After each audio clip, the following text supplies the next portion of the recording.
आप सभी लोग जानना चाहते होंगे कि बिहार एनएम 10,709 केस में आज क्या फैसला मिला।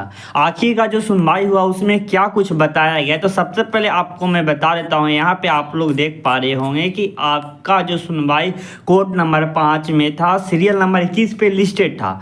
आज की सुनवाई के माध्यम से सारा कुछ स्पष्ट हो गया। मतलब कि समझिए कि अब आपका 10,709 पे जो केस लगा था अब कुछ बचा ही नहीं।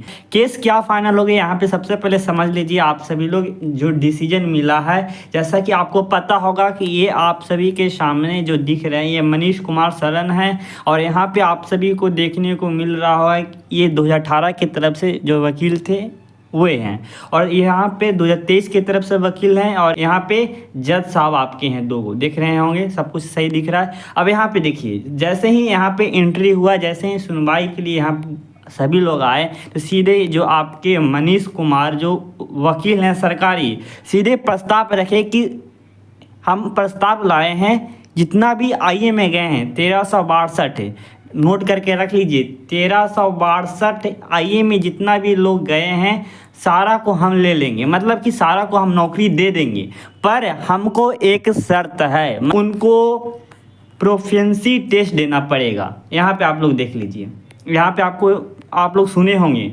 प्रोफिशिएंसी टेस्ट देना पड़ेगा। अब आप सभी लोग पूछेंगे कि प्रोफिशिएंसी टेस्ट होता क्या है, तो यहाँ पे देखिए सारा जवाब मैं आप सभी के सामने लेके आया हूँ इसी वीडियो में। यहाँ पे आप लोग देख पा रहे होंगे कि प्रोफिशिएंसी टेस्ट या प्रवीणता परीक्षा वह मूल्यांकन है जो यह जांचने के लिए किया जाता है कि कोई व्यक्ति किसी विशिष्ट विषय, कौशल या भाषा में कितना कुशल या पारंगत है। मतलब कि आप सभी लोग यहाँ पे समझिए कि आप जिस फील्ड में हैं आप उसमें कितना नॉलेज रखते हैं, यह जांचने के लिए इस टेस्ट का इस्तेमाल किया जाता है। यहाँ पे देखिए, इसका मैं फोटो आप सभी को डिस्क्रिप्शन में दे दूंगा जहाँ से आप लोग खुद पढ़ सकते हैं। अब यहाँ पे समझिए, पर जज साहब प्रोफिशिएंसी टेस्ट को लेकर इनकार कर दिए, मना कर दिए। मतलब कि वो बोले कि नहीं, इससे क्या होगा कि प्रोफिशिएंसी टेस्ट लेने से क्या होगा कि आपका प्रक्रिया लंबा चौड़ा हो जाएगा, इससे देर होगा। हम बोल रहे हैं कि ऐसा करिए कि आप एक कमेटी बनाइए, मतलब कि कमेटी बनाइए, उसमें जांच करिए।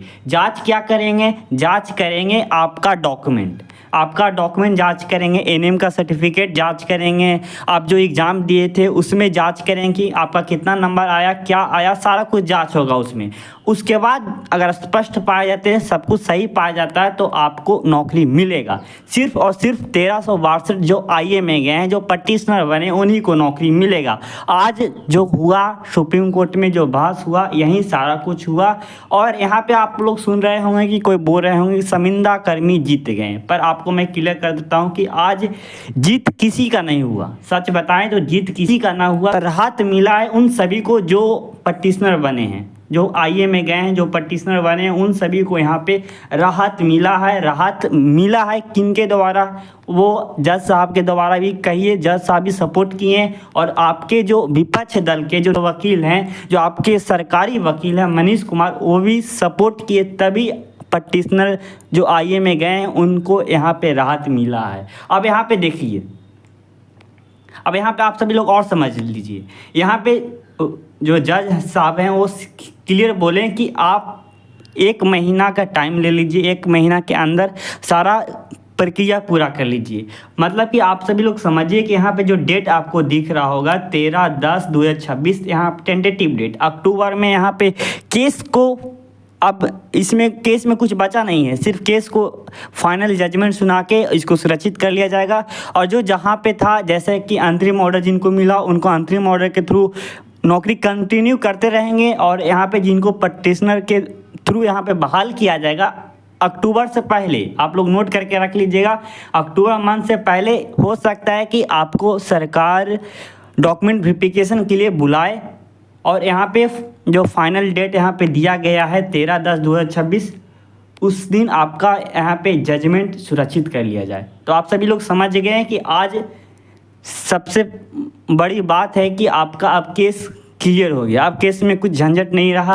अब यहाँ पे एक हेयरिंग और होगा, उसके बाद उस हेयरिंग में सारा कुछ आपका जजमेंट जितना भी है, जितना भी यहाँ पे अभी तक हुआ, सारा कुछ वहाँ पे आपको नोट करके दे दिया जाएगा। और आप सभी लोग, जैसे लोग जो ज्वाइन करे हैं अंतरिम ऑर्डर के थ्रू, उनको वैसे ही रहने दिया जाएगा। और जिनको यहाँ पे राहत मिला है, जो 1362 लोग जो पटिशनर बने हैं, उनको नौकरी मिल जाएगा और सभी लोग अब नए वैकेंसी कोड मूव करेंगे। तो आप सभी लोग समझ गए हैं कि यहाँ पे सारा प्रक्रिया स्पष्ट हो गया। अब यहाँ पे नियमावली पे केस जो लड़ना था, जो लड़ाई चल रहा था, यहाँ पे सब लोग पीछे हट गए। नियमावली पे केस वकील, जो सरकारी वकील हैं, यहाँ पे आप लोग देख पा रहे होंगे, जो सरकारी वकील है वो भी लड़ना नहीं चाहते। और यहाँ पे जो जज है, यहाँ पे जो जज साहब हैं, वो भी अब इसके फेवर में नहीं है। और यहाँ पे 18 के तरफ से बहुत लोग 2018 नियमावली के फेवर में है और बहुत लोग पटिशनर के फेवर में है। तो यहाँ पे जो बीच का रास्ता यही निकला कि जितना भी आईए और पटिशनर बने हैं उनको यहाँ पे नौकरी दे दिया जाए। और जो वैकेंसी जिस तरह से फुलफ़िल कर लिया गया है, मतलब कि अंतरिम ऑर्डर के थ्रू इस वैकेंसी को फुलफ़िल किया गया था, उसी तरह अब इस वैकेंसी को यहाँ पे समाप्त कर दिया जाएगा। इस केस जो लगा था उस पे से।